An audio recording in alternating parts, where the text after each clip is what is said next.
এতদিন তো অন্যের জন্য টাইম ওয়েস্ট করেছি, এবার একটু নিজেকে প্যাম্পার করা যাক। তাই জন্যই আজকে চলে গেছিলাম সুমিস গ্ল্যামার জোনে। আমার daily shoots and hair crimping এর জন্য আমার চুলটা তো একেবারে ড্রাই অ্যান্ড ফ্রিজি হয়ে গেছিল।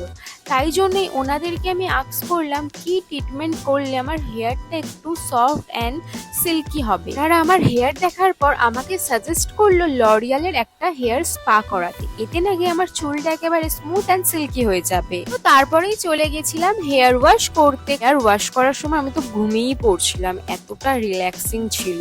দেন স্টার্ট হয়ে গেল হেয়ার স্পাটা করা। আমাদের সাথে আমি ফুল স্টেপ গুলোই শেয়ার করছি, আর দেখতেই পারছো ওনারা কিভাবে হেয়ার পার্টিশন করার পরে মাস্কটা অ্যাপ্লাই করলো। হেয়ার স্পা করার বেস্ট পার্টটা কি জানো? Head massage. হেড মাসাজের জন্যই আমি হেয়ার স্পাটা করাই, আর এনারা এত সুন্দরভাবে হেড মাসাজ করেছে আমি তো ঘুমিয়েই পড়েছিলাম। এনাদের স্টাফ বিহেভিয়ার অ্যান্ড এনাদের সার্ভিস সত্যি খুবই ভালো। আর মাস্কটা প্রায় 40 মিনিটস রাখার পর দেন এনারা হেয়ার স্পা করলো। এবার হেয়ারটাকে ড্রাইও করা হবে। তোমরাও যদি আমার হেয়ারের ফুল রেজাল্টটা দেখতে চাও তাহলে ফলো করে নাও সুমিস গ্ল্যামার জোনকে। রেজাল্টটা কিন্তু পার্ট 2 তে আসবে।